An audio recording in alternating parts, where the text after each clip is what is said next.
Talk to everyone about how you were recruited and ended up a Tarleton Texan.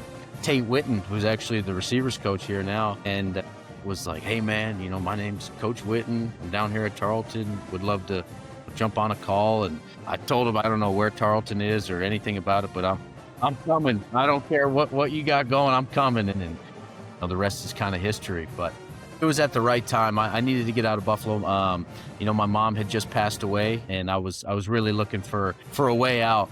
And Tate, I tell him to this day, like, he really saved me. He saved me from some dark places that I was kind of headed, and I really needed Tarleton, and I guess Tarleton needed me too at the time. It was a perfect match, and I'm forever grateful for him for finding me. Be like Oscar Bees. Be like Oscar Bees. Please follow and subscribe. Please follow and subscribe. Please permission. Please permission. Hey, Oscar Bees. Hey, Oscar Bees. Hey, Oscar Bees. Hey, Oscar Bees. Hey, Oscar Bees. Hey, Oscar Bees. Hey, Oscar Bees. Sound straight.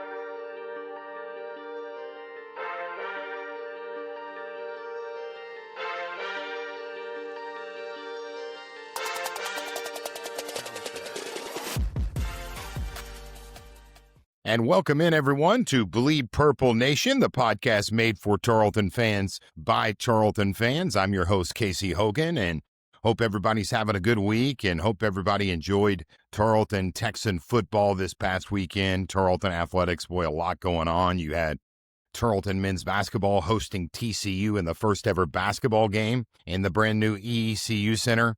Last night, you had Tarleton women's basketball hosting a ranked Kansas State team at the ECU Center and playing them very close. I think they lost by, I don't have the score in front of me, but 10 to 15 points, a very competitive game against a very good Kansas State team for Bill Brock's squad. So Tarleton basketball with exhibition games starting, getting that beautiful new ECU Center kicked off. And of course, we're going to talk a lot of Tarleton football, an exciting weekend for your Tarleton Texans as they go to Richmond, Kentucky.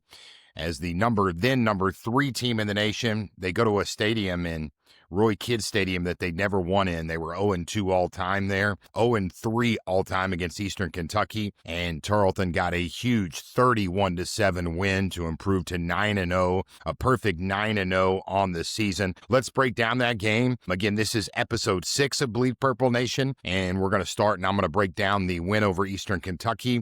We'll preview the huge rivalry game at Anthony Field in Abilene, Texas against Abilene Christian University this Saturday, and we'll look through the top 25 rankings in FCS. And then once that's done, our special guest on the show today is former Tarleton star quarterback, current quarterback of the Vienna Vikings in the European League of Football, Ben Holmes, will join the broadcast shortly. Bleed Purple Nation. So make sure you stay tuned and you keep watching, whether you're watching on YouTube or Facebook. If you're watching on Spotify, make sure that you stay tuned because Ben Holmes is coming up next.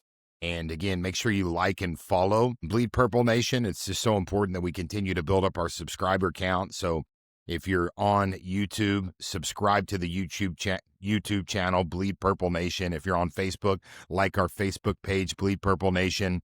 And if you're on Twitter, it is at Bleed Purple Show is the Twitter handle. So Facebook, YouTube, Spotify, and Twitter. Please help us spread the word about the show. And back to that huge 31-7 win over Eastern Kentucky this past Saturday. The Colonels came into that game 3-4 on the season and 1-2 in UAC play. They were coming off a very disappointing road loss at North Alabama, where they had lost 35-14. Before that, I think they beat a ranked Austin Peay team at home. So with Eastern Kentucky, very good at home. They struggle on the road. Eastern Kentucky came in winning 10 straight at Roy Kidd Field over the past 2 seasons. They hadn't lost at home since November of 2023, so they're very tough to play in Richmond, and it was their homecoming game. So Tarleton coming in, wanting to be the spoiler on homecoming, a big homecoming weekend for Eastern Kentucky under head coach Walt Wells in his 6th season. Coach Wells 33-30 in his 6 years as the head coach in Richmond. But again, Tarleton 0-3 all time against Eastern Kentucky, and boy, there had been some heartbreakers a couple couple years ago at Roy Kidd Stadium. I think it was either an overtime a very, very close game, I believe, in overtime. And then last year, Eastern Kentucky won at Memorial Stadium in Stephenville. So Tarleton looking for that elusive first win in their fourth meeting ever against Eastern Kentucky. This is the first time that Eastern Kentucky had hosted a top 5 team at Roy Kidd Stadium since 2014 when they hosted then number 4 ranked Jacksonville State. So it's been a long time since they had hosted a top 5 team in the nation. Tarleton coming in to this number 3 in the nation and 8-0. And you got to remember with Eastern Kentucky, they have a lot of pride. They have a good fan base. I mean, this is a traditional powerhouse in FCS. They had 31 consecutive winning seasons from 1978 until 2009. Think about that. That's like Tom Landry and the Cowboys type numbers. 31 straight winning seasons. They've won 21 Ohio Valley Conference titles when they were in the OVC, 21 conference championships. And from 1979 to 1982, they made 4 consecutive NCAA, then D1 2A national championship games. They won the D1 2A national championship, now FCS, in 1979 and 1982. So 4 national championship game appearances, 2 national championships. And I know they haven't, especially the last 6 years, they did make the playoffs last year. So this is a team that made the FCS playoffs 1 year ago. So very tough to play this team at Roy Kidd, a team that made the playoffs 1 year ago, a traditional powerhouse. And when you really look at this game, coming in, Tarleton had created 24 turnovers, and Eastern Kentucky had created 13 turnovers coming into the game. So Tarleton coming into this one, leading the nation in turnovers created. Eastern Kentucky, though, was 12th in the nation. So they create a ton of turnovers coming into this one. So both teams very good at that. Both defenses are very good. Tarleton's defense kind of on another level compared to everyone else. But when you look at defensive, both defenses coming into this one had scored 4 defensive touchdowns. So Eastern Kentucky very dangerous defensively with 4 defensive touchdowns. And that pass defense for Eastern Kentucky led by the preseason All-American Jaheim Ward. And when you really look at how this game started, so let's look at that. Tarleton got the ball first offensive position, they punt it.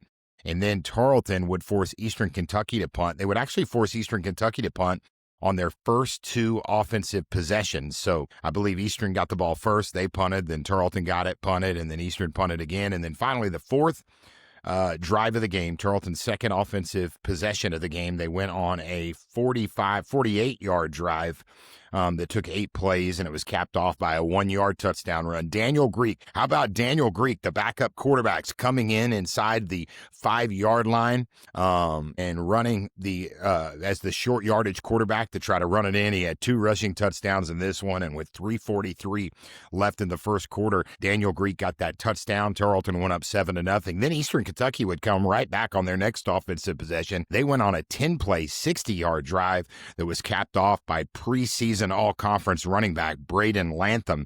Braden Latham had a 2-yard rushing touchdown. So with 3:21 left in the first quarter, this game's tied at 7, and Tarleton fans, especially over-dramatic me, are thinking, oh my gosh, here we go again with Eastern Kentucky. Tarleton got the ball, and Corbin Poston hit a big 42-yard field goal on the next drive. So with 9:57 left in the second quarter, Tarleton was up 10-7. And the last 3 Eastern Kentucky offensive possessions of the first half were not very good, to say the least. They punted it twice, and then Cassius Kearns, how about Kearns, missed a few games, and Tarleton somehow found a way to win without him, one of the best defensive backs in the country. He had an interception in the second quarter. That was his 5th of the season, which is the most in FCS football. He missed 2 games, and he still leads the nation in interceptions with 5, Cassius Kearns. So Eastern Kentucky's last 3 offensive possessions of the first half, not very good. 2 punts, and they threw an interception. So it's 10-7 at halftime. It is a very tight game. And, you know, the Eastern Kentucky fans on homecoming are thinking, man, we got a chance to upset the number 3 team in the nation and hand them their first loss. So the Texans start with the ball. They get the ball with the kickoff to start the third quarter, and they went on a 6-play, 60-yard drive right out of the gate, capped off by the James Page 1-yard touchdown run. So right out of the gate in the second half, Tarleton would go up then 17-7, 12:40 left in the third. And then Eastern Kentucky had a 3-and-out. Great job by the Tarleton defense of getting them off the field. And then that Tarleton offense started to heat up, folks. An 8-play, 44-yard drive. There was a big play there where Victor Gabalis was sacked on first down. It was a 5-yard loss, and it was second down and 15, and then Gabalis kept it, ran it 19 yards for a first down, kept that drive alive, and then the touchdown from Gabalis to Young, T.R. Young, the wide receiver, with 5:13 left in the third quarter. Tarleton now up 24-7 after that touchdown. They come out with 2 consecutive touchdowns to start the third quarter, and it was about to be 3. So on the next Eastern Kentucky drive, the first play of the drive after Tarleton was up 24-7, they get the ball with 5:13 left in the third quarter, and Cam Montgomery fumbles it. The fumble is forced by the Texans' Robert Rios. It's recovered by Jaden Albert. So Jaden Albert gets the fumble recovery. It was forced by Rios. Tarleton got the ball then at the Eastern Kentucky 30, and they went on an 8-play, 30-yard drive.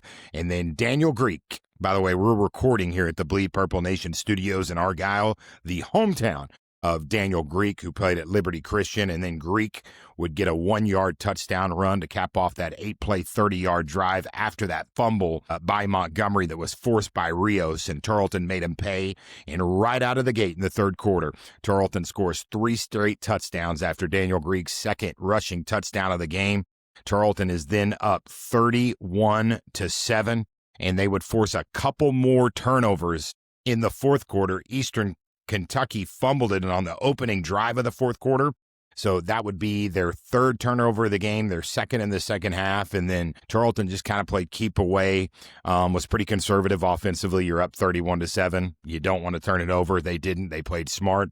And then the final play of the game, senior defensive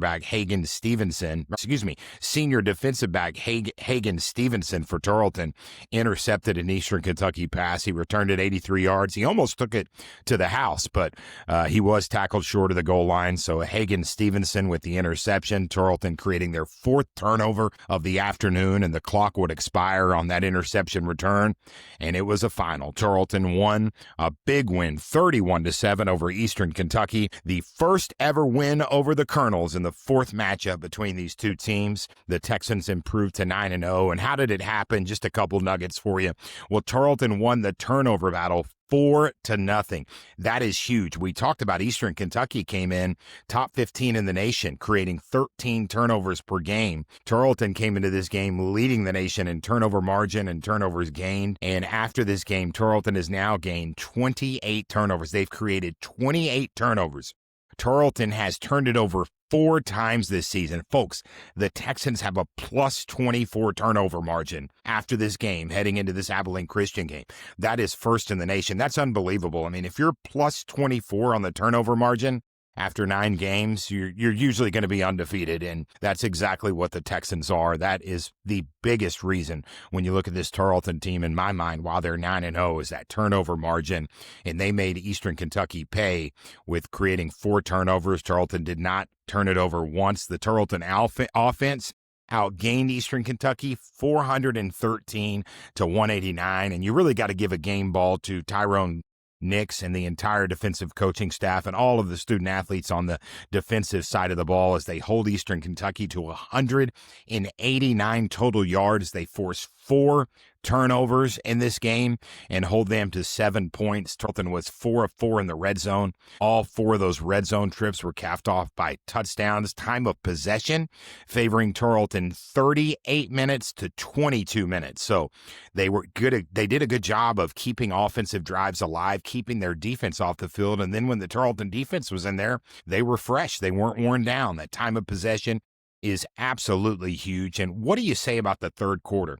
Tarleton outscored Eastern Kentucky in the third quarter 21-0. And I was texting with my buddy Ryan Cox during the third quarter, and he goes, Casey, look at what Tarleton's done in the third quarter this season. And I hadn't really thought about that. And I went and looked at the box score for the season stats. After this game in the third quarter this season, Tarleton has outscored opponents 123-23. They've outscored opponents by 100 points in the third quarter this season. That's almost an average of 11 points per game. The third quarter, whatever. I mean, I think that tells you a little bit. I mean, I know halftime adjustments sometimes are overrated because you don't have a lot of time at halftime to make a ton of changes as coaches. I think sometimes that's blown out of proportion, but you do have to get the Texan coaching staff some credit. Whatever they're doing at halftime, whatever tweaks or adjustments they're making, they're outscoring opponents 123-23. Third quarter, Tarleton now 9-0 on the season, and the new top 25 poll came out yesterday. The FCS top 25 poll. This is the official poll. I believe the official poll is the coaches poll. They have the Stats Perform FCS poll and the AFCA FCS coaches poll. In both polls, Tarleton is the number 2 team in the nation. North Dakota State remains number 1. They get all 56 first-place votes after they won 38-7 in that big battle at then number 2 South Dakota State. Now, South Dakota State's starting quarterback, did not play, and that was a huge factor in that one. If he plays, North Dakota State probably still wins, but they didn't have a chance without their starting quarterback. North Dakota State now number 1 in the nation, 8-0 overall. All 56 first-place votes. Tarleton State is number 2 in the nation now, moving up from number 3. Montana is number 3, 8-0 on the season, 4-0 in the Big Sky. I think one of the reasons Tarleton is ahead of Montana, just from the research I've done, is they have a little bit better of a strength of schedule, and Tarleton has 9 wins. Tarleton has 8 wins against FCS opponents, and I don't remember. I think Montana might have played 2 FBS schools or 1, so bottom line is Tarleton has more FCS wins, and Tarleton beat Army, which would be the best win between those two programs. So they have the better win. They've won more FCS games, and their strength of schedule is a little bit better. And that's why Tarleton ahead of Montana, who's now number 3 in the nation. Montana State and South Dakota State are tied for 4th in the nation. Let's look at some other teams. In Texas, you have Lamar out of the Southland Conference, moves up 1 spot. They're now the number 14 ranked team in the nation. And then Southwestern Louisiana out of the Southland is 21st in the nation. Stephen F. Austin, how about SFA under head coach Colby Carthel? They beat Coach Carthel's former program, East Texas A&M, which used to be Texas A&M Commerce. They win in Week 9 over East Texas A&M 31-21. So SFA now 6-2 overall, 4-0 in the Southland, and they got a huge matchup at home in Week 10 against a very good UTRGV program in their first ever year to have a football program. How about what UTRGV is doing? And then SFA at 20, Southeastern Louisiana is 21st. They will host East Texas A&M this week. So there's 3 UAC teams ranked this week. Tarleton at number 2. Austin Peay is the number 22 team in the nation. They moved up from 25 after a 56-28 win over North Alabama. And Austin Peay will be at Southern Utah. Watch out for Southern Utah, especially on the road. They've already beaten Abilene Christian. So Austin Peay and Southern Utah, that'll be a very good game. And then Abilene Christian, Tarleton's opponent this week, the number 24 ranked team in the nation at 4-4 and 3-1. They had a bye week. They did not play in Week 9. They did move back 1 spot. They didn't play, but Abilene Christian, the number 24 team in the nation, was not a good homecoming for Eastern Kentucky. You probably don't want to schedule Tarleton as your homecoming opponent, folks. If you're a scheduler, an athletic director, or an administrator, or a head coach in charge of scheduling, probably just a tip for you. Don't schedule Tarleton as your homecoming opponent. And what does Abilene Christian do this week? They schedule Tarleton as their homecoming opponent. It is homecoming weekend in Abilene, Texas. This weekend's game, it is Tarleton at Abilene Christian, the number 2 team in the nation, Tarleton State, against the number 24 team in the nation, Abilene Christian. It's a 3 p.m. kickoff on Saturday. Folks, make sure you come to the game. It is a 2.5-hour drive from Dallas-Fort Worth. Me and my family and I are going.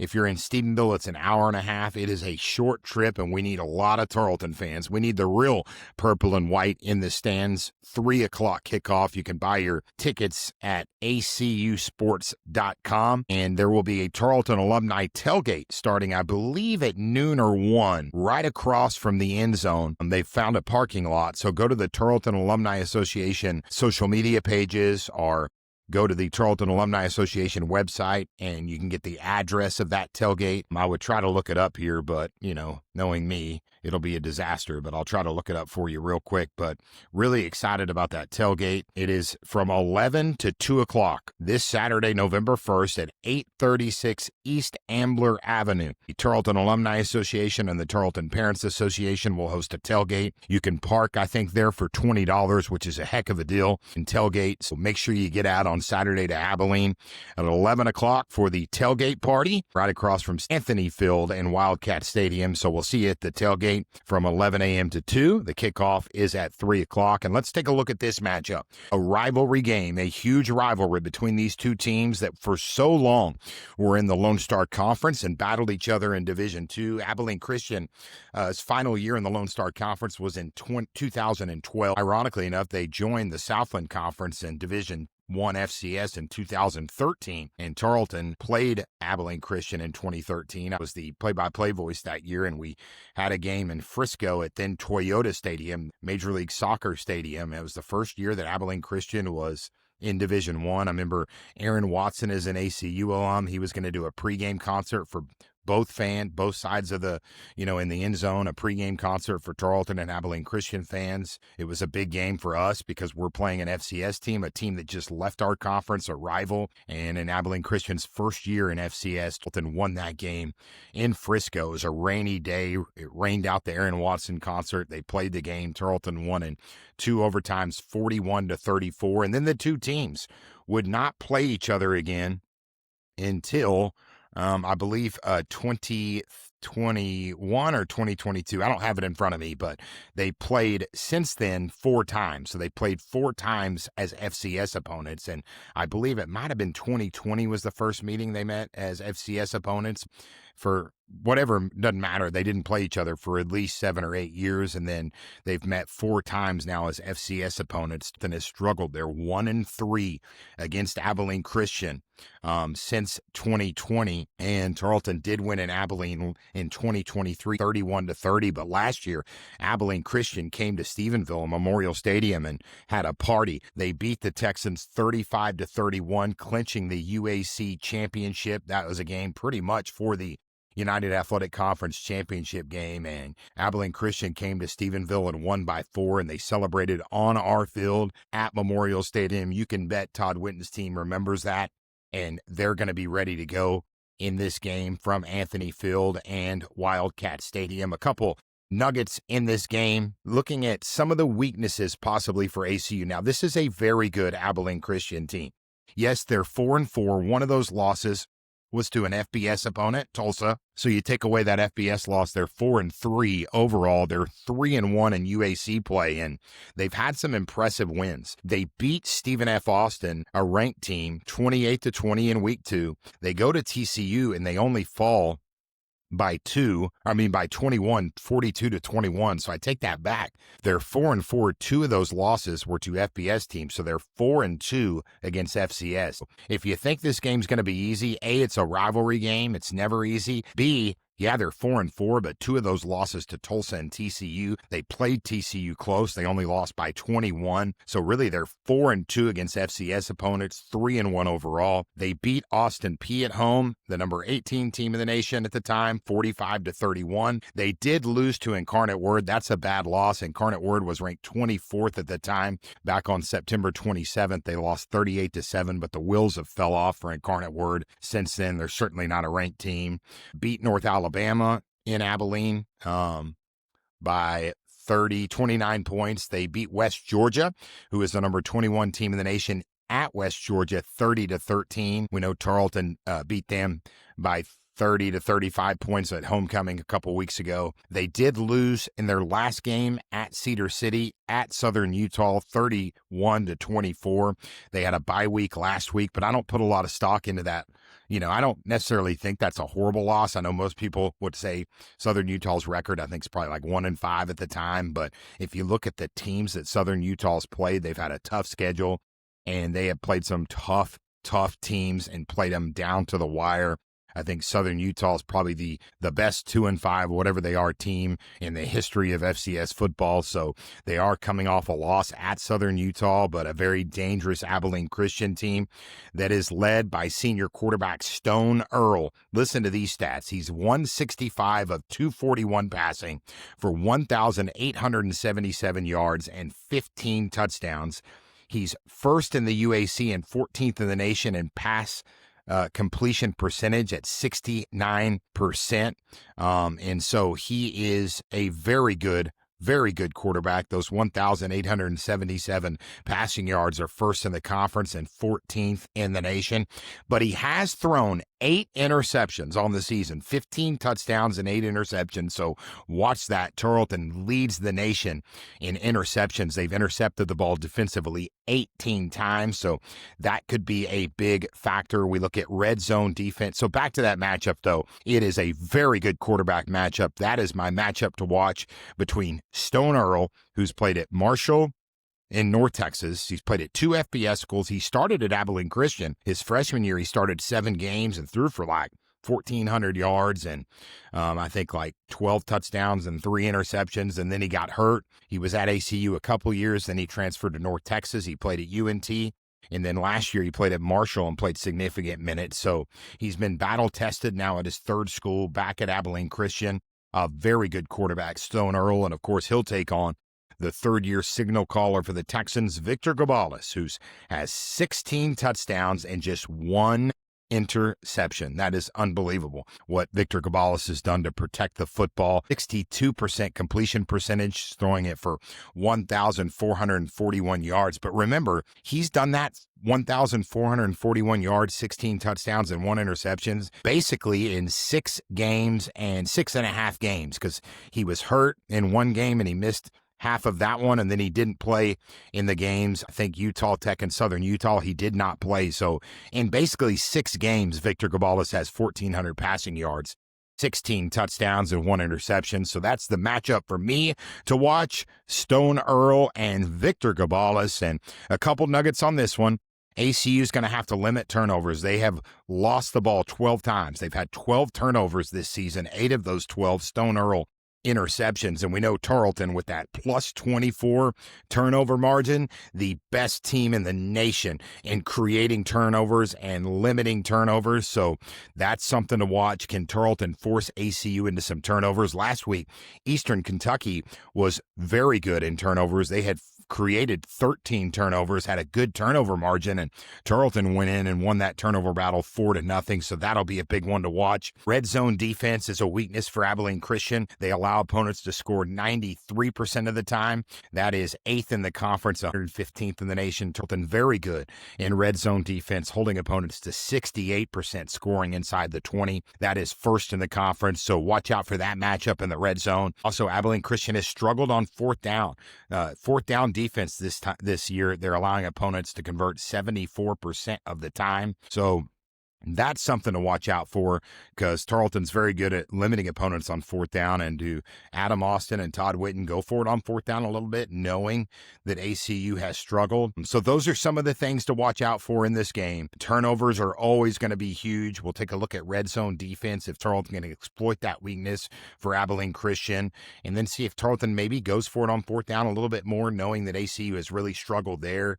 And then, of course, that matchup between Stone Earl and Victor Gabales. And the ACU defense has been suspect at times. They're allowing 29 points per game, and this is a high-powered Tarleton offense, and the Tarleton defense is holding opponents to 16 points per game. So it will be very interesting to see, what Tarleton can do offensively against, frankly, an Abilene Christian defense that at times has not been, very good this year. And we know that Tarleton is averaging 45 points per game this season. They're going against a defense that allows 29, so we'll see if that Abilene Christian defense can hold up against this high-powered Tarleton offense. It's Tarleton and Abilene Christian this Saturday at 3 o'clock from Anthony Field at Wildcat Stadium. Get your tickets. Be there. If I see you there, come and say hi. Let me know you're enjoying the Bleed Purple Nation podcast. I'm going to try to do a live Facebook. I got this fancy wireless mic that goes into your iPhone, so I'm going to try to do a Facebook Live at halftime and kind of keep everyone updated. Trying to do some new things to improve the show, so we hope to see everyone there. The game's on ESPN Plus. We're going to take a break here on Bleed Purple Nation, and coming up next, it's the man of the hour, the legendary Tarleton quarterback who led the Texans to 23 wins and 2 losses in 2 years. The final 2 years, Tarleton was a Division II program. It is Ben Holmes, the professional quarterback playing over in the European League of Football. Ben Holmes coming up next for our Tarleton Legends show here on Episode 6 of Bleed Purple Nation right after this. And welcome into the Bleed Purple Nation podcast, folks. This is Episode 6. I'm your host, Casey Hogan. Again, this is a podcast made for Tarleton fans by Tarleton fans, and I want to thank everyone for watching, and make sure you like and subscribe. You can find us on YouTube, Spotify, and Facebook by searching at Bleed Purple Nation. And then on Twitter, it's at Bleed Purple Show. And we're really trying to get our subscriptions up and our likes. I think we have, and followers, I think we have 750 people following on Facebook and quite a bit on YouTube. So if you can do us a favor, just spread the word about the show, like, follow, and subscribe again on Spotify, YouTube, and Facebook. And then, of course, we're also on Twitter. Have a special episode of the show today, another Tarleton Legends show, as I want to welcome in a young man who, I guess you're not very young anymore, Ben, but hey, Father Time is undefeated, but special guest, threw for 6,000 yards and 62 touchdowns, 23-2 record in 2 years as a starter at Tarleton State University. My friend and a Tarleton legend, Ben Holmes. Ben, how you doing, man? Good. Thanks for having me. This is awesome, man. Hey, man, glad you could do it, and I'm glad Coach Carey let you use his office there. I see his Coach Carey sign up there. Is he charging you for that, or? Yeah, he's charging me for sure. Yeah. Well, he's a good guy, so. Yes, sir. A good guy, and we can talk about later a big reason why this program is number 2 in the nation and 9-0. We'll talk about that later. But man, let's talk about your professional career since you left Tarleton in 2020. You played professionally every year, man. We were talking before I hit record. You played in the United States, Canada, and now Europe. What's that experience been like? It's been crazy, but overall, it's been just a big blessing to continue, this journey and play the game that I love. This game, everybody says it can take you so many places, and it really has.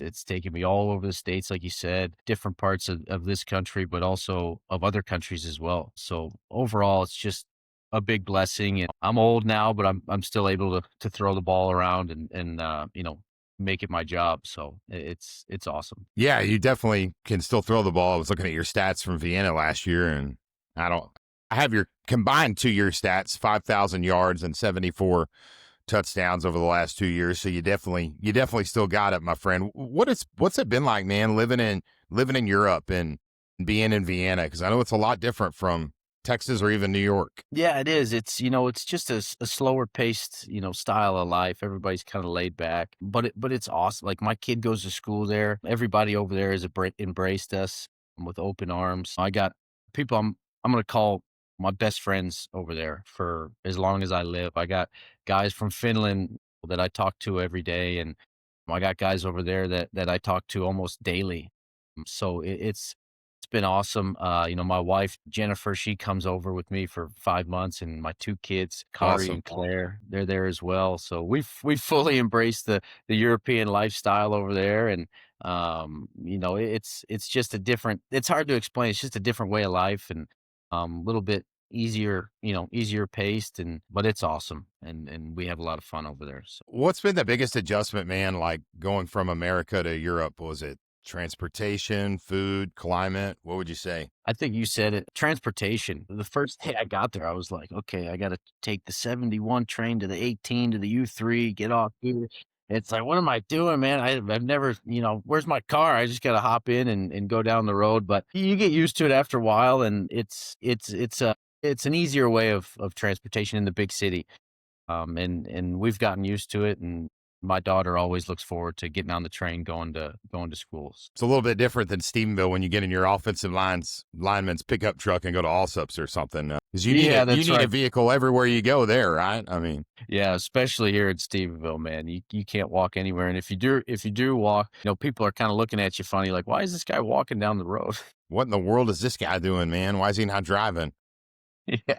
Man, how much pride do you take, like, being a professional football player? And there's not a lot of you from Tarleton. I mean, I think probably you can agree or disagree. I think in 5 or 10 years, there'll be a lot. But right now, it's really, you and EJ and just a handful of guys that have ever played at the professional level. What does that mean to you to represent Tarleton around the world? Yeah, it means a lot, trying to put Tarleton on the map, when I played and when I'm not, at Tarleton.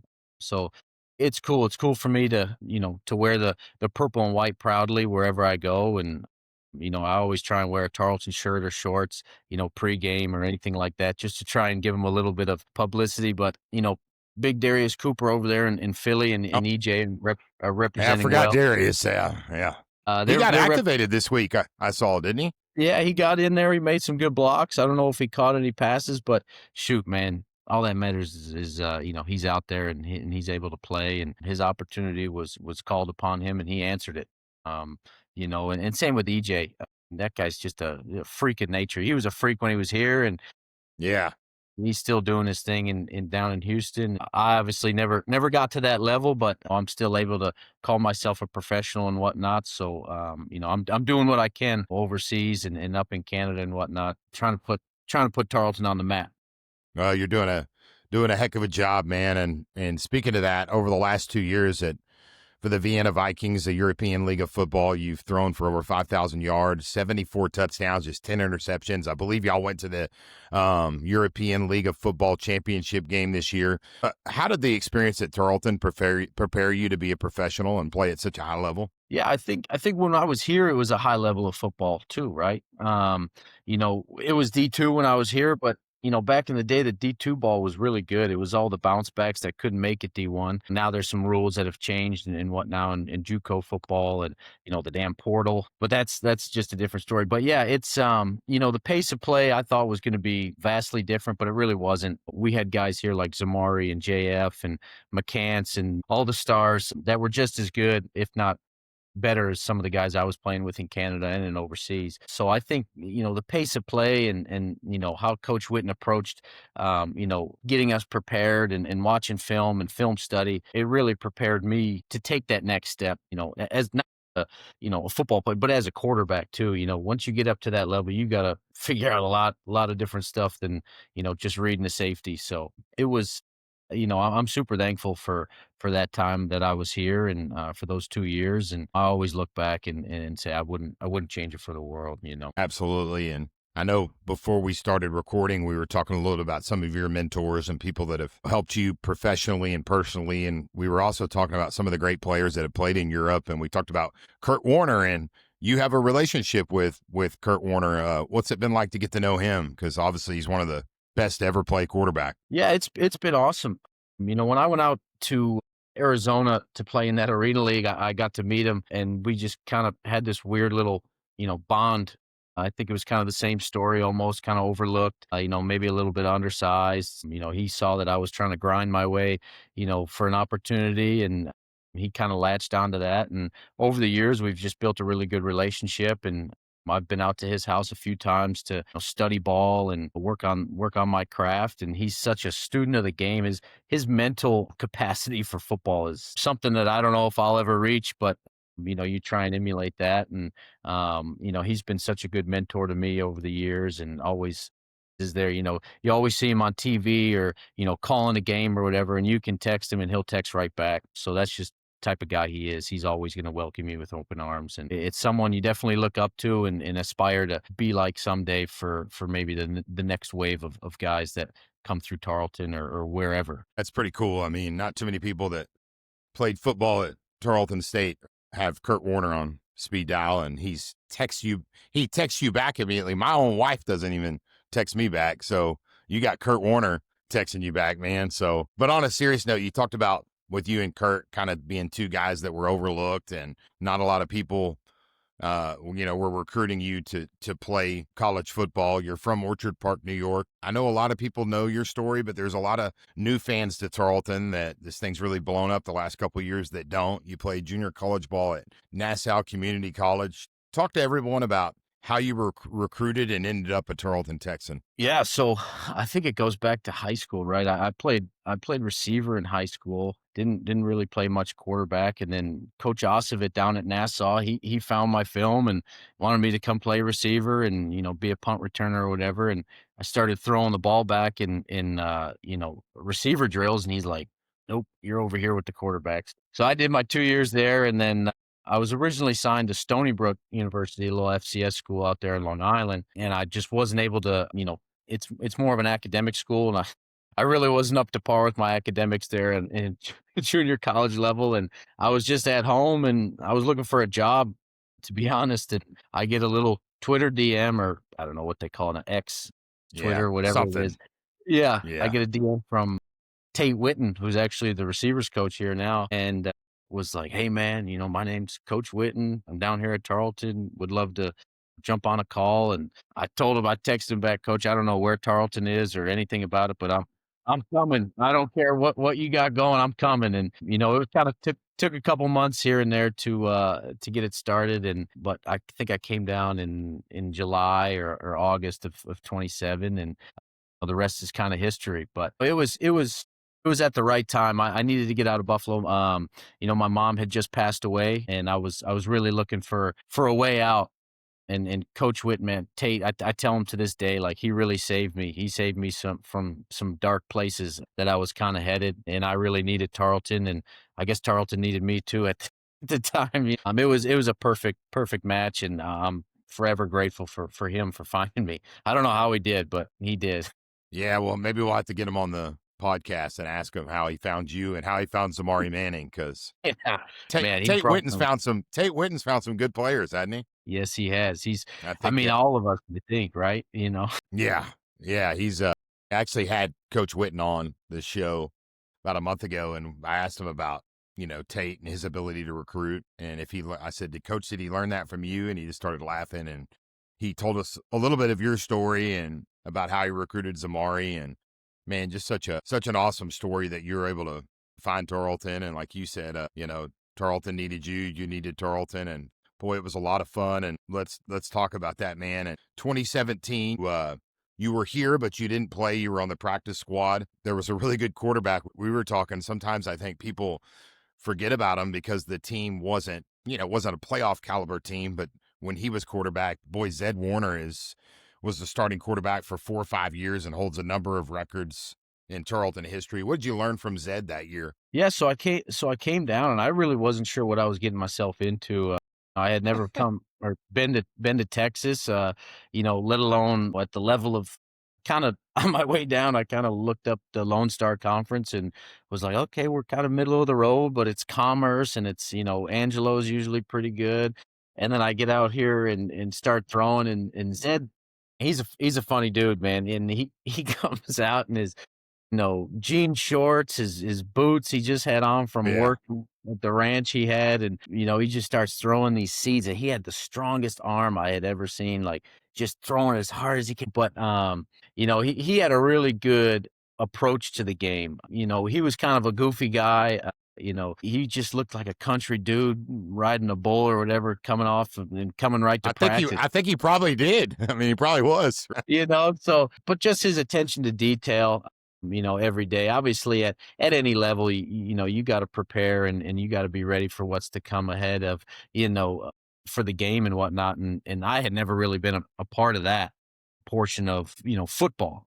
I kind of had always just been, all right, let's roll, and he really, I watched how he took notes. I watched how he would break down film, first down, second down, third down, red zone each day, really fine tuning his craft. And I was able to quietly watch from afar, because I didn't want to feel like I was bothering him or anything like that, because I think there was a lot of talk about, we got this JUCO quarterback coming in, and I knew I wasn't going to be eligible to play, and I didn't want to distract him from his game. And it was his senior year, but quietly, and I don't know if Zed knows this, but I've learned a lot from Zed, my first year when when I was there. So, he was, like you said, man, he's got the numbers to prove it. He was around for a long time, won a lot of football games, and he's just a good human at the end of the day too. He would do anything for you.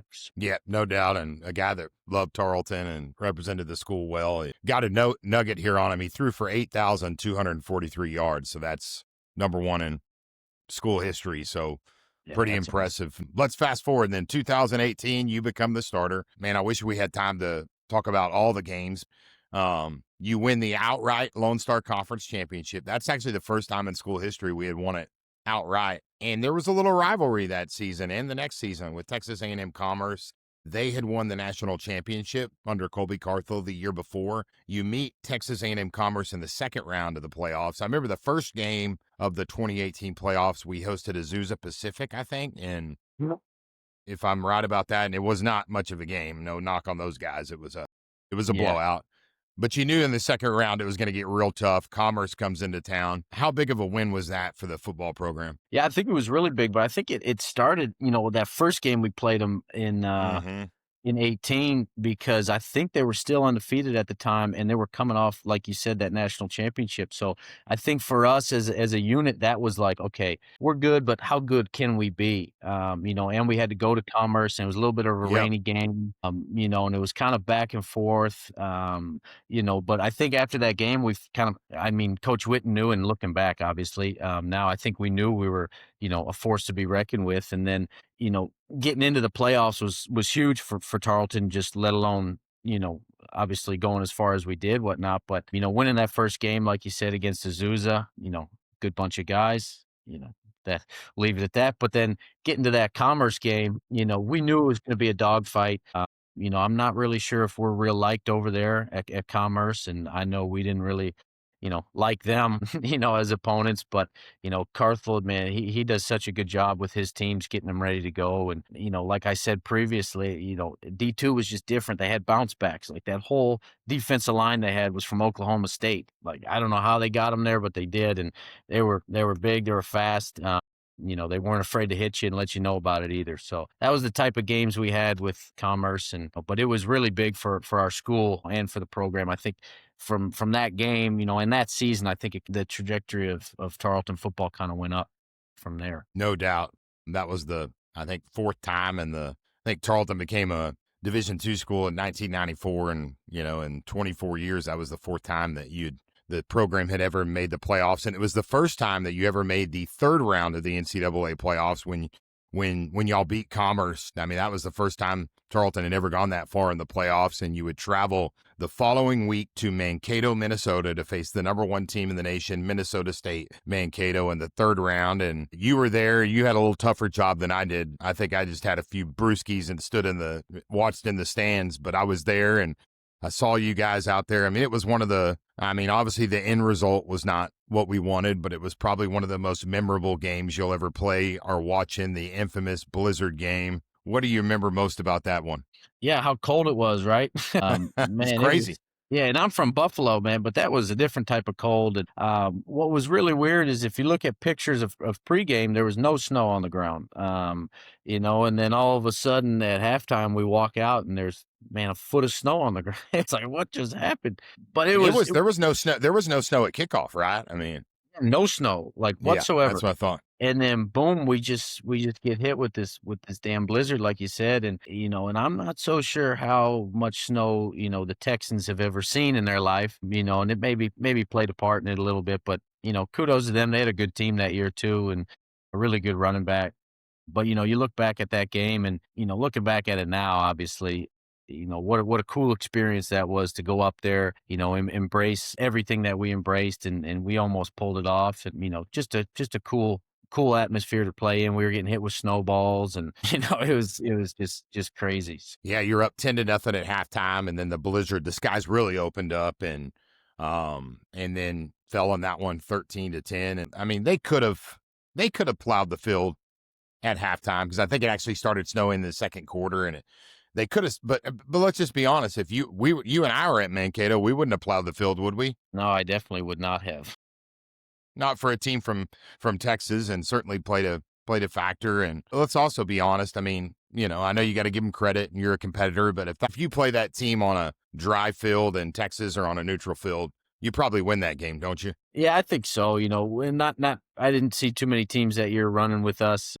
How we played our style of football and the way Coach Witten was calling it. It was a tough matchup, but in the game of football, weather brings two teams, kind of to that even matchup, if you will. And, that was a perfect indicator of it right there in that game. And I think they still have we didn't touch the ball in the third quarter or the fourth quarter, maybe. I remember that. Yeah. Didn't they have like a 12-minute drive or 12-minute drive, man, and it was insane. Like just first down after first down, and some of the spots of the ball were maybe a little bit forward or behind. You couldn't tell because of the snow. But no, overall was such a cool little atmosphere to play in, and it was different. I've never been a part of that type of game ever since. So. Yeah, no doubt. And as a spectator, it was wild. I remember the couple things I remember as a fan in that game because I had not come back to work in the athletic department yet, so I was just a fan and sitting in the stands. The restrooms were frozen. All the pipes were frozen, so they had to bring in porta potties, and then the porta potties got frozen, so the restroom situation was not great. And I remember sitting by some of the people from Mankato in the stands, just really nice people. I think most people from that part of the country are really genuine, and I was talking to them at halftime with a bunch of Ben. These guys had to be in their 70s and 80s, and finally in the third quarter they're getting up, and I said, "Where are you guys going?" I mean, it's a classic. I mean, at the time I think we might have been up by 3, and this guy looked at me and said, "Son, I've lived here in this area for 75 years. I'm from Minnesota, and I've never felt cold like this. I'm going home." And he was, dude, he was out, man. He was gone. I mean, that's how literally how just bone chilling cold it was. And didn't we have to borrow? I guess Rod Cole at the time was the strength and conditioning coach, and didn't we have to borrow some stuff from Kansas State, like some cold weather gear? Yeah. So the team flew up to Minnesota, but our equipment guys, drove the van and the tractor trailer, and they stopped by Kansas State and picked up some jackets for us and some blowers, some like heat blowers, if you will. And man, I didn't move from that blower for probably 4 hours. I was so cold. I didn't have a shirt on. I thought I was going to be a tough guy, and man, I wish I would have had a turtleneck on. But no, yeah, I was super thankful. You're from Buffalo, man. You're from Buffalo, right? I mean, yeah, but yeah, we did wear the Kansas State. We put a little patch over that, K-State logo. But no, yeah, those things were lifesavers. Absolutely, man. And if you're a fan and you're watching this podcast and these kind of trips happen, just go, because it's kind of like last year, Ben. I'm not going to name drop who I was talking to, but a couple people that that are big Tarleton guys. I said, "Come on, man, we got to go to Vermillion, South Dakota. We got to go to this FCS playoff game." And I got to check with the wife, and I got to see, how much the hotels are. And it's like, no, just figure it out, man. And I will say to this day that the two best trips I've been on hundreds of Tarleton road trips, and the two best trips I ever went to were that Mankato game and then the game last year against South Dakota. And ironically, they were both losses, but they were still pretty great experiences. So take the trip, right? Definitely do it. Go. Especially with some of these teams that they're about to play, in the next couple of years, or, even this year, like up at Army. I bet that was an amazing experience for the boys and, for the families of the players and whatnot. And, I'm kind of from that area, not really that area, but, everybody, like Miss Carey, Coach Carey's wife, called me and was like, "It is so beautiful up here." And I'm like, "Yeah, I tried telling y'all that. You just think it's, a concrete jungle and whatnot, but yeah, it's Queens or something." Yeah. Yeah. So, man, I wish I would have went on that one. I was anticipating a little bit of a playoff run, so I was saving all my chips for that. But man, those Tarleton fans that went, I mean, what a huge, win for the program to be watching CBS Sports. And I mean, how much pride did you have seeing your alma mater beat a team like Army? What was that like? Yeah, so I was in Europe, and the time difference was just crazy. So I had woke up, and we get into the office over there pretty early, and I get a notification on my phone, Tarleton Tarleton beats Army. I think it was like Fox News or Fox Sport, whatever it was. And I was like, what? Like, no way they beat Army. Because I've had it on a little bit, and then I was like, okay, overtime. Like, I'm tired, man. So I was super proud. I texted Coach Witten right away and was like, hey, that's awesome. And if you know Coach Witten, he doesn't, he's super small talk kind of guy. So I just kept it short and was like, hey, great win. And he was like, yeah, boys played hard, great win. But man, what a huge win for the, not just, the football program, but the school, like the athletic program. It just shows all the hard work that Coach Witten has put in, his staff has put in, the recruiting that they've done, and from the president to give these guys, state of the art facilities to get them ready to go. It speaks volumes, and obviously it speaks on the field too. No doubt about it. And I mean, who would have ever dreamed you'd be in Europe playing professional football and you get a push notification from Fox Sports that your alma mater beats Army in double overtime? And man, it was probably like 3 or 4 in the morning when you were watching, huh? Yeah, it was probably 3:30 when I shut it off. I was like, man, I got to get up in 4 hours. So I was like, I hope they win, said a prayer and put my head on the pillow, and then woke up and saw that. And it was really cool. It's awesome to see, honestly. Yeah, no doubt, man. I was calling a high school football game on the radio, doing play-by-play for a high school up here in Dallas-Fort Worth. And at halftime, I had turned on because like high school halftime doing radio, like you can't do anything because they don't allow you to do anything while the bands play. And the bands play for like an hour, it seems like, dude. I mean, it's crazy. And so I watched the game at halftime, and I think it was in the third quarter, and heck of a game. And I had to turn it off when the third quarter of the game started. And then I looked down at my phone, man, in the fourth quarter calling the game, the high school game. I looked down and had probably like you, I had like 75 text messages, and I just looked at my phone and went, we did it, man. Because ain't nobody texting 75 times if we lost, Right. Yeah. Pretty awesome moment. Hey, back to, 2019, you went undefeated again. You never lost a game in the regular season. You won back-to-back Lone Star Conference regular season championships. And another cool thing that happened that year, I mean, you talked about how you were there as the program was really elevated, and y'all kind of set the standard and foundation for what this program is today. And one of the things y'all did was y'all opened a new stadium, man, and $23 million renovation of Memorial Stadium. What was it like to go from playing in the old stadium to the new stadium? That'd be pretty cool. Yeah, it was awesome. And that, that 2018 season, I don't know if you remember, but you could see like the silhouette and the outlines of what it's going to be. And we kind of had these makeshift stands over there, and but in the background you could see it, and it was so cool. It was like, damn, I can't believe that this is going to be built and we're going to be able to play in it and whatnot. And then once I don't know if we opened up with Doane College, I don't know. We did NAI school. Yeah, it was like 58-0 or.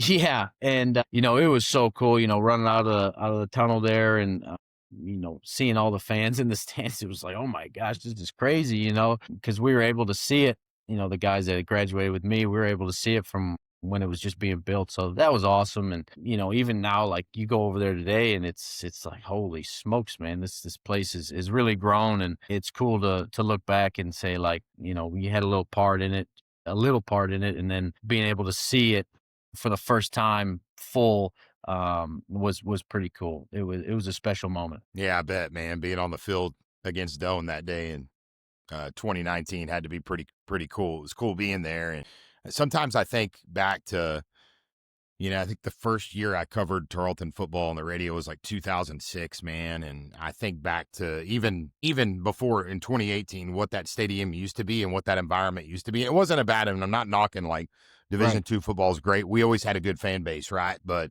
what it is today and the atmosphere and the game day environment, man, versus what it was 10 years ago is really night and day, isn't it?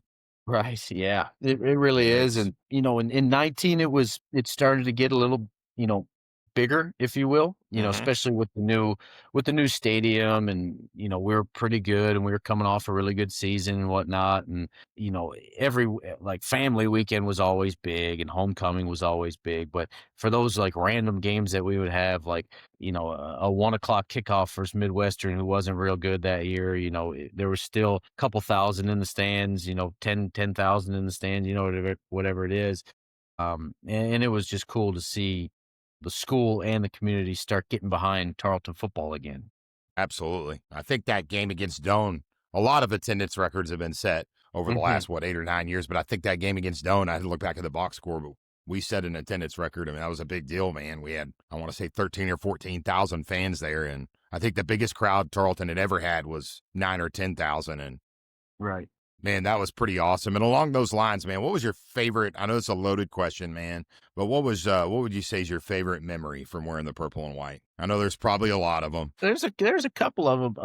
I think in 19, coming off that season, and in 18 we had the challenge of going down to SFA, and they were a 1AA school, and Coach Carthel was their head coach actually, and it was a Yep. D2 versus a D1, and it was Dr. Hurley's first year there, and he told First us game. before Yeah. the season, told us before the season was like, hey, this is going to be pivotal in how we want to, shape Tarleton football and our athletic, program. I remember winning the game and going up to him and just telling him, like, "Yeah, I told you we're going to win. I told you, man." And, I did. 3 days before the game, I saw him. I'm like, "Bro, we're going to win."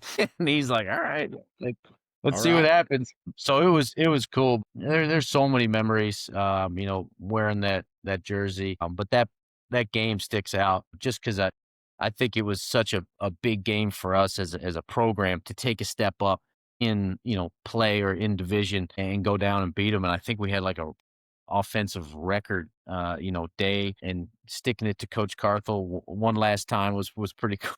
Pretty cool. So yeah, and that's Coach Witten's alma mater, so that's always good too. Yeah, you took the words right out of my mouth. Coach Witten's a Hall of Famer there as a quarterback. And back to Carthel, when I started calling Tarleton football in 2006, and even as a fan student before that, we couldn't beat. His dad was the head coach at West Texas A&M, Don Carthel, and Coach Carthel was a defensive coordinator. We couldn't beat him. I mean, we might have lost 20 years in a row to anyone with the last name Carthel. And then in that game, when y'all won at SFA in that opener in 2019, that's the third time in a row you had beat Coach Carthel in like 6 months, going back to those 2 games at Commerce the year before. So Right. I know that had to feel good. And then you parlay in the fact that Coach Witten played at SFA, and I know he's never going to say this. I mean, you know him better than I. He's very reserved. He's not a guy that's going to talk a lot. But, man, deep down, doesn't that mean a lot to him because I don't know this. He's never told me this, but I would imagine there's a part of him that thought maybe your alma mater at some point would call you to come there and be the head man, and then to be able to go and stick it to your alma mater. It had to feel kind of good if you're him, right? Yeah, for sure. Especially with the success he had, being at Tarleton and being at other schools. You would have thought he would be the head coach at SFA. And, whenever you can get Coach Witten to smile, he's, feeling pretty good because he don't usually crack a smile, too often. And after that game, he was smiling pretty good there with the president. And so you knew it meant a little extra to him. Like you said, he wasn't going to ever say that, or even before the game, he was never like, hey, this is just personal to me. No, it was just another game for him. But that's what makes him him. So, but yeah, it was cool to get a win for him for sure. Speaking of Coach Witten, Todd Witten, we've talked about Tate. T-Wit, how much has he helped you grow and develop as a on and off the field? Yeah, sure. Like when I first got here, like I said, my mom had just passed away, and he kind of welcomed me with open arms, and it took me a little bit to figure out his personality. And, he's not really one for small talk. He's kind of just right to the point. And now over the years, that's kind of how I am when I start talking about football. I don't really sugarcoat anything. I'm going to tell you how it is. And if you don't like it, you don't like it. And if you do, then we'll be friends. And that's how he is. But my 2 years playing for him, he was my OC, just trying to see how he, saw the game and how it really just slowed down for him. And, we were kind of on the same level of, hey, I see this. Okay, I see this too. And why we see it. And the communication was just something I've never had, even in the professional level. Like we could communicate like we were best friends, like we knew each other for years. And I think that's why we were so good on the field, was because we were kind of thinking the same thing, and over the years, he's texted me, a few times of, hey, how are you? What are you doing? Check in with me. And we'll get into some conversations here and there. But whenever I come back, from any off season, he's always opening his door for me, letting me sit in on meetings. always wants me to be around the quarterbacks. So that's always been, it's been super helpful for me as my career has kind of, kept going. And then I'm able to be around, the facilities. I'm able to come up in the morning and watch some film with the guys and watch some film by myself and just seeing how he interacts with people as well. And maybe one day I want to coach, and I hope to emulate him as much as I can, because if you ask anybody that's ever played for him, it's probably one of their favorite coaches. I know he's one of mine. Probably is my favorite coach I've ever played for, and he just takes his time with you and really listens to you, and he's the ultimate player's coach, if you will. And he's built this thing from the not the ground up, but he's built it to where it is today. And obviously he's got tremendous staff like Coach Carey and Coach Austin with the quarterbacks, and Coach Nick's getting the defense right, and Coach Walton with the special teams. So he's created a staff around him. That's why they're number 2 in the nation.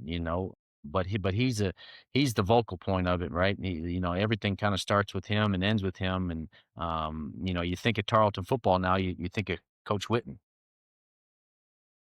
Out winningest coach in school history on his third stint there at Tarleton, and definitely at some point, well, he wouldn't agree with this, we'll have something named after him. I don't know if it's a golf cart or a stadium, or no, he'll have something much bigger than you and I might have a urinal in the field house or something named after us. The Ben Holmes urinal and the Casey Hogan commode, but man, he's definitely one thing I admire about Coach Witten is he's just so genuine. Like, you watch the videos of him addressing his team after the game, because now they video everything, and you can just tell, and you've been in the circle, I haven't been in the post-game circle, but you can just tell that when he tells his players he loves them, a lot of times it's fake. Like, you see all these teams talking about, oh, we're a family, and it's like, you can tell just watching as a fan, like, this is baloney. But like, when Coach says it, he means it. And what about him? I mean, he just makes him so genuine. Like, I want to say, like, he's not a talker, like you said, but he's also very transparent, isn't he? Yeah, he is. I think that comes from his background. He's,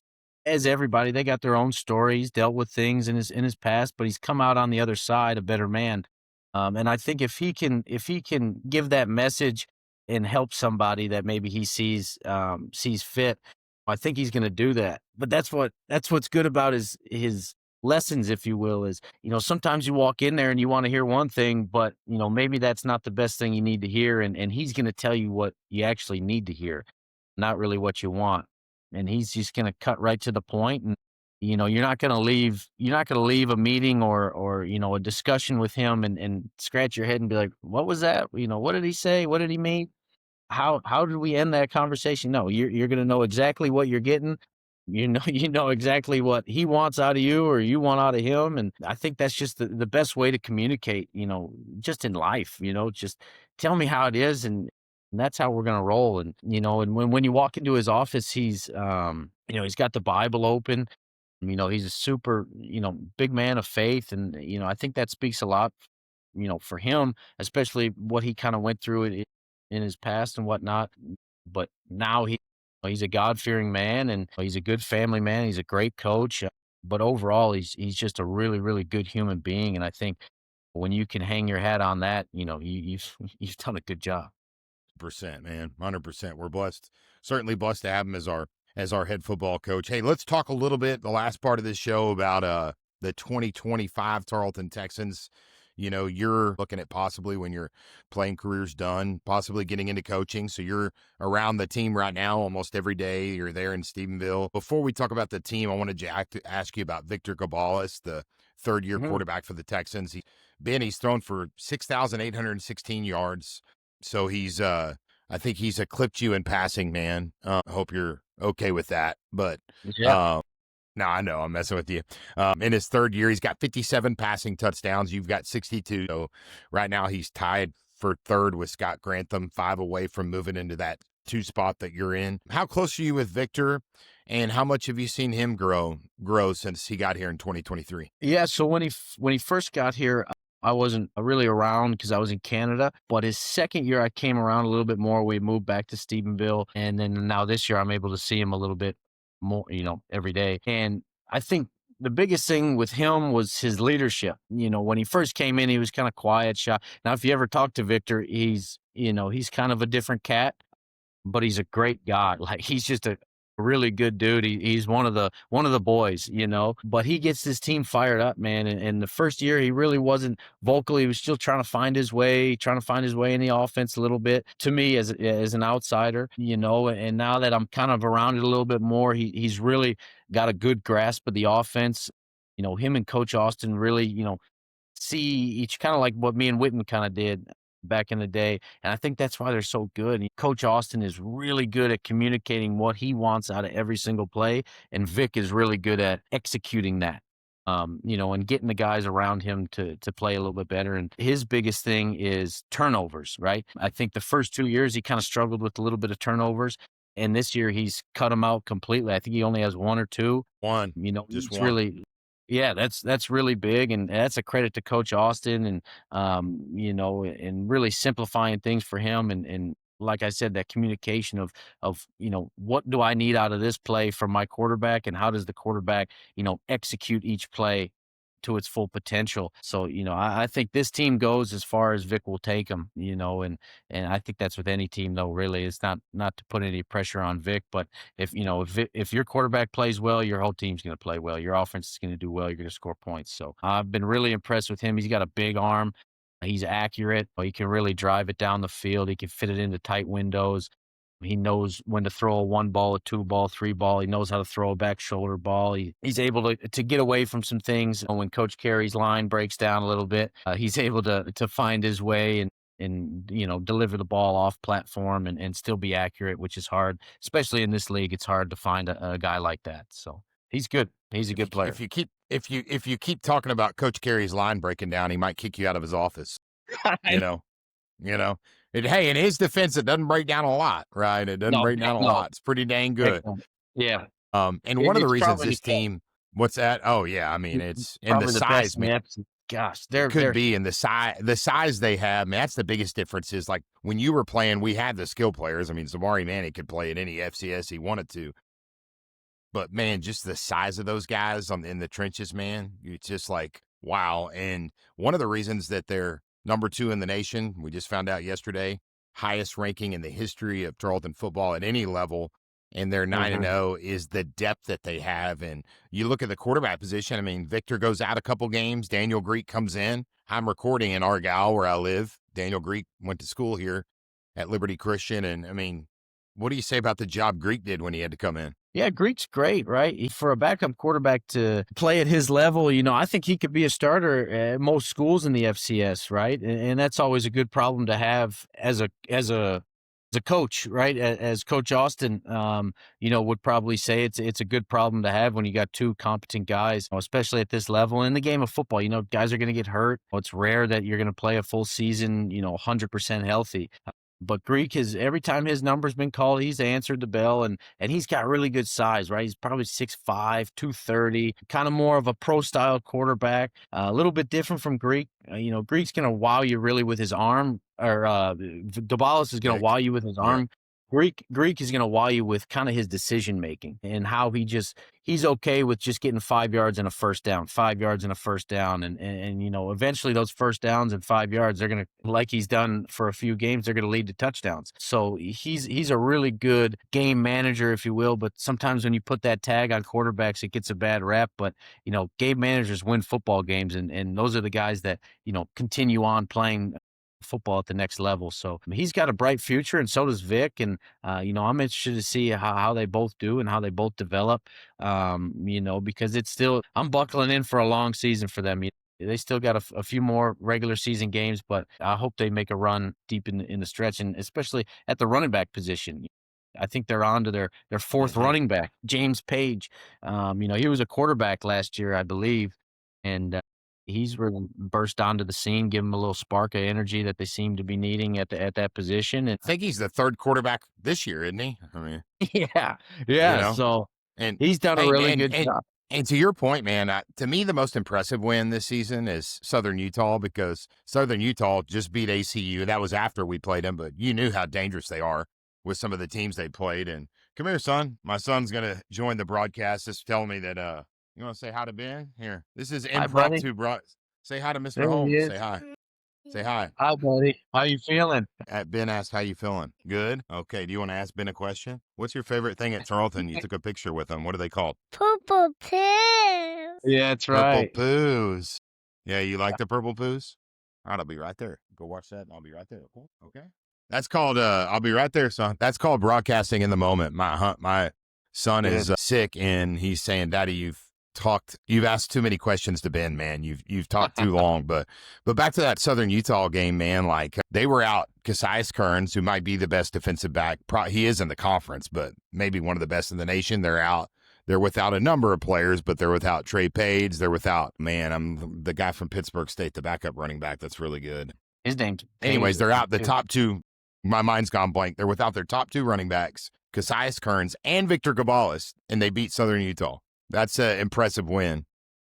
It really is. And, that depth is really been the difference. I don't know how much you've watched FCS football this year, but, North Dakota State, #1 in the nation. They just played South Dakota State. Montana State is there in the top 5. They've won a couple national championships. These are kind of the powerhouse programs in FCS traditionally. Is Tarleton ready to compete with those programs in the playoffs? I think they can. It's just a matter of who shows up. That's any game really, though. But I think now, like you said, like they have depth, right? So they don't have to rely on one player to win the game for them. They can go to their 1, their 2, their 3, their 4 guy, right? This little receiver they got coming, Kramer, or I don't know his name, Peyton Kramer, yeah, from Alito. He's from Alito. Yeah, from Alita, and he's burst onto the scene, man, this year, and he's done a really good job. And you don't really need a Darius Cooper on the outside or a Zamari Manning on the outside to just say, "Hey, go win us a game." It's a collective effort, and when you're a defensive guy or a coordinator, and you say, "Hey, I got to stop Zamari. I'm going to put all my chips over here," then we're fine. But when you say, "Okay, let me back up now. I got to stop. 1, 2, 3, 4. Now I got to pack the box for the run game." It creates a lot more, headache, if you will, for the defensive coordinator. So those were always the toughest, guys for me to play against or defenses for me to play against, when it's not like, oh, they have a superstar at corner. Okay, fine. I'm not even gonna look that way this week. But when they have a collective group of really good football players and sound football players and listen to their coaches and take coaching, really well, like this Tarleton bunch does, that's just a recipe for success. And obviously you see it, #2 in the nation. And, you talk about the trenches. I don't know how much bigger, Montana State is, Montana, North Dakota State, all those guys. But I think now, like the recruiting that they've done, they've brought in that size, right? So I think this year you really see them leaning on teams a little bit more in the trenches and both ways. And, I think we're set up for success, when we meet those big Dakota schools, if you will. So I think this is the year to do it. I think they got 50 seniors, if I'm not mistaken. So this is the year to put all the chips in. Watching them go out and practice each and every day, they want it. Like they really want it. They got a little bit of a taste of it last year with the South Dakota or North Dakota, or whoever they played up there in the dome. And I was here for the Drake game, so they got a little taste of the playoffs. Playoffs Sure. came in Stephenville. They were gone for a little bit. So I think they want to embrace that atmosphere, embrace, being #2 in the nation, but, don't really look too far ahead. You got to focus on Abilene. Abilene's a good bunch, and, you got to go to Abilene as well. So I think for them right now, their focus is definitely just be 1-0 each week and go out and try and get better each day of practice. Yeah, you said it, man. Big game against Abilene Christian on Saturday. 3:00 kickoff, I believe, 2 or 3. I think 3. Abilene Christian 3-1 in UAC. Tarleton 5-0. It's going to be a heck of a game. And I know one thing about being in the, everyone says North Dakota State's unbeatable and that they're just going to walk to a national championship. Maybe, but I know one thing, man. You just got to put yourself in a position, because if you can play them in the playoffs, you got a chance, right? Yeah, That's what it's all right. about. It really is. And, I always look at this. Football is the most humbling game you could probably play, and it's the most truthful game, right? If you put the work in and you go out and attack each and every day, it's going to find success, right? You're going to find success within the game, right? So, and these guys do it. And Coach Witten, he gets them fired up and ready to go. And all you got to do is just be on the same field, and you got a chance, and I think they play in a dome, so I don't think they'd see any snow. So that's good, and I think the championship games down there in Nashville, I don't know if it snows down there. Yep. So But yeah, just being on the same field and, you got a chance, right? Just showing up, you got a chance. I'm really impressed with this bunch that they got this year. And man, I hope they make a deep run. So I really do. Ben, my son is telling me that he needs me. I'm being summoned. But No worries. hey, you know how it is, man. You've got 2 kiddos, so multitasking. Yep. But I sure appreciate your time. And man, we've all been so proud of you watching you play professionally all around the world and represent Tarleton. So continue to wish you the best of luck, man. Thanks for being on the show today. Yes, sir. Thanks for having me. I really appreciate it. Go be a dad. That is Ben Holmes. If you have a comment or a question or you want to send Ben some well wishes, just comment. If you're watching on YouTube or Facebook, Ben follows the show, so drop a comment. I know he'd love to hear from you. And thanks to everyone for tuning in to episode 6 of Bleed Purple Nation. Remember, Tarleton and Abilene Christian at 3 o'clock this weekend. In Abilene, there will be a Tarleton alumni tailgate, so make sure everybody gets out to the tailgate, and Ben and I will see you there. So long, everyone. Episode 7 next week, we'll have FCS insider Sam Herder on the show, so make sure you watch that one on November 5th. So long, everyone, and remember, if you ain't Texan, you ain't...